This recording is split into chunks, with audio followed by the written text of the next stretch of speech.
പാകിസ്ഥാനിലെ കിരാന കുന്നുകൾ ഇന്ത്യ ആക്രമിച്ചോ? പാകിസ്ഥാൻ്റെ ആണവ കേന്ദ്രങ്ങൾ സ്ഥിതി ചെയ്യുന്നത് കിരാന കുന്നുകളിലാണെന്നാണ് റിപ്പോർട്ട്. ഇവിടെ ഓപ്പറേഷൻ സിന്ദൂരിൻ്റെ ഭാഗമായി ഇന്ത്യ ആക്രമിച്ചെന്ന അഭ്യൂഹങ്ങളാണ് ഉയർന്നത്. ഇന്ത്യ പാക് വെടിനിർത്തലിന് പിന്നാലെ ഇന്ത്യൻ സൈന്യം നടത്തിയ പത്രസമ്മേളനത്തിലും ഈ ചോദ്യം ഉന്നയിച്ചു. കിരാന കുന്നുകളിൽ ആണവ ഇൻസ്റ്റലേഷൻ ഉണ്ടെന്ന് ഞങ്ങളോട് പറഞ്ഞതിന് നന്ദി എന്നാണ് എയർ മാർഷൽ എ ഭാരതി മറുപടി നൽകിയത്. തങ്ങൾക്ക് അതിനെക്കുറിച്ച് അറിയില്ലെന്നും കിരാന കുന്നുകളിൽ ആക്രമിച്ചിട്ടില്ലെന്നും എയർ മാർഷൽ വ്യക്തമാക്കി. കിരാന കുന്നുകളിലെ പാകിസ്ഥാൻ്റെ ആണവ കേന്ദ്രങ്ങൾ ഇന്ത്യ ആക്രമിച്ചെന്ന ചർച്ചകൾക്കിടയിൽ പ്രതികരണവുമായി ഇന്ത്യയുടെ പ്രതിരോധ മന്ത്രി രാജ്നാഥ് സിംഗ് രംഗത്ത് വന്നു. പാകിസ്ഥാൻ്റെ ആണവായുധങ്ങളുടെ സുരക്ഷയെക്കുറിച്ചുള്ള ആശങ്ക അദ്ദേഹം പ്രകടിപ്പിച്ചു. മാത്രമല്ല, അന്താരാഷ്ട്ര ആണവോർജ്ജ ഏജൻസിയോട് മേഖലയുടെ മേൽനോട്ടം ഏറ്റെടുക്കാൻ ആവശ്യപ്പെടുകയും ചെയ്തു. പാകിസ്ഥാനെ പോലെ നിരുത്തരവാദപരവും തെമ്മാടിയുമായൊരു രാജ്യത്തിൻ്റെ കൈകളിൽ ആണവായുധം സുരക്ഷിതമാണോ എന്ന ആശങ്കയും രാജ്നാഥ് സിംഗ് ഉന്നയിച്ചു. തുടർന്ന് പാകിസ്ഥാനിലെ ഒരു ആണവ കേന്ദ്രത്തിൽ നിന്നും വികിരണ ചോർച്ച ഉണ്ടായിട്ടില്ലെന്ന് വ്യാഴാഴ്ച ആഗോള ആണവ നിരീക്ഷണ ഏജൻസി അറിയിച്ചു. പാകിസ്ഥാനെ പോലൊരു രാജ്യത്ത് ആണവായുധങ്ങൾ ഒട്ടും സുരക്ഷിതമല്ല. പാകിസ്ഥാൻ എത്ര നിരുത്തരവാദപരമായാണ് ഇന്ത്യക്കെതിരെ ആണവ ഭീഷണി ഉയർത്തിയത്.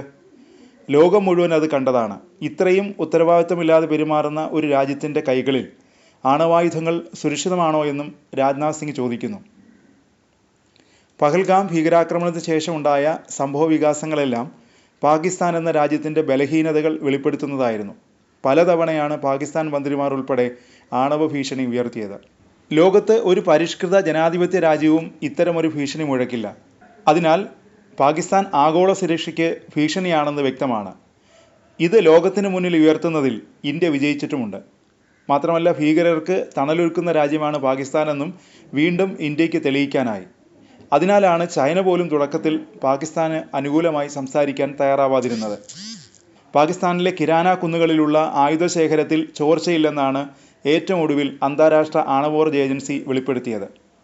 പാകിസ്ഥാനിലെ ആണവ സംവിധാനങ്ങളിലൊന്നും ആണവ ചോർച്ചയില്ലെന്നും IAEA വ്യക്തമാക്കുന്നു.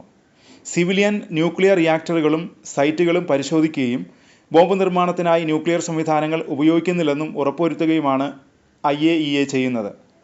പാകിസ്ഥാൻ്റെ ആണവ കേന്ദ്രങ്ങളെല്ലാം IAEAയുടെ മേൽനോട്ടത്തിൽ കൊണ്ടുവരണമെന്നാണ് ഇന്ത്യ ആവശ്യപ്പെടുന്നത്.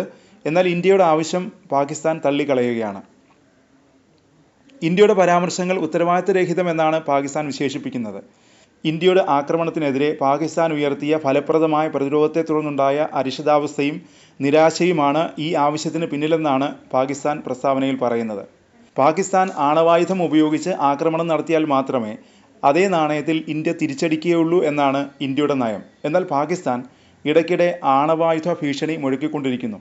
ഇതാണ് ഇന്ത്യയും പാകിസ്ഥാനും തമ്മിലുള്ള വ്യത്യാസം. ഏതാക്രമണം ഉണ്ടായാലും ആണവായുധം പ്രയോഗിക്കുമെന്നാണ് പാകിസ്ഥാൻ ഭീഷണി മുഴക്കുന്നത്. ഇതിനെ ഇന്ത്യ പാകിസ്ഥാൻ്റെ ന്യൂക്ലിയർ ബ്ലാക്ക്മെയിലിംഗ് എന്നാണ് വിശേഷിപ്പിക്കുന്നത്. ചോദ്യം ഇതാണ്: UN ഏജൻസി വിഷയത്തിൽ ഇടപെടുമോ? UN ഏജൻസിക്ക് പാകിസ്ഥാനെ നിലയ്ക്ക് നിർത്താൻ കഴിയുമോ? എല്ലാ രാജ്യങ്ങളിലും സിവിലിയൻ നേതാക്കൾക്കാണ് ന്യൂക്ലിയർ ആയുധങ്ങളുടെ നിയന്ത്രണം. അമേരിക്ക, ഫ്രാൻസ്, ഇന്ത്യ തുടങ്ങി എല്ലാ രാജ്യങ്ങളിലും ഇങ്ങനെയാണ്. ന്യൂക്ലിയർ ബോംബിൻ്റെ ബട്ടൺ സിവിലിയൻ നേതാക്കളുടെ കൈകളിലാണ്. എന്നാൽ പാകിസ്ഥാനിൽ അങ്ങനെയല്ല. പാകിസ്ഥാനിൽ സൈനിക തലവന്മാർക്കാണ് നിയന്ത്രണം. പാകിസ്ഥാൻ ഏകദേശം 170 ന്യൂക്ലിയർ വാർഹെഡ് ഉണ്ടെന്നാണ് കരുതുന്നത്. ആണവ നിർവ്യാപന കരാറിലും പാകിസ്ഥാൻ ഒപ്പിട്ടിട്ടില്ല.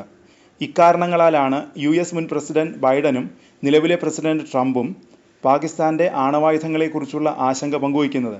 പാകിസ്ഥാൻ്റെ ആണവായുധങ്ങൾ തീവ്രവാദികളുടെ കൈകളിൽ എത്താൻ പാടില്ല. പാകിസ്ഥാൻ അത് ഉറപ്പുവരുത്തണമെന്നാണ് ട്രംപ് 2017 പറഞ്ഞത്. താലിബാൻ ഭീകരരിൽ നിന്ന് നിരന്തരം ഭീഷണി നേരിടുകയാണ് പാകിസ്ഥാൻ. ഈ തീവ്രവാദികളുടെ കൈകളിൽ ആണവായുധങ്ങൾ എത്തിയാലുള്ള അവസ്ഥ ഊഹിക്കാവുന്നതേയുള്ളൂ. ഇതാണ് ലോകത്തിൻ്റെ ആശങ്ക. ഈ ആശങ്ക തന്നെയാണ് UN മേൽനോട്ടം വേണമെന്ന ഇന്ത്യയുടെ ആവശ്യത്തിന് പിന്നിലും.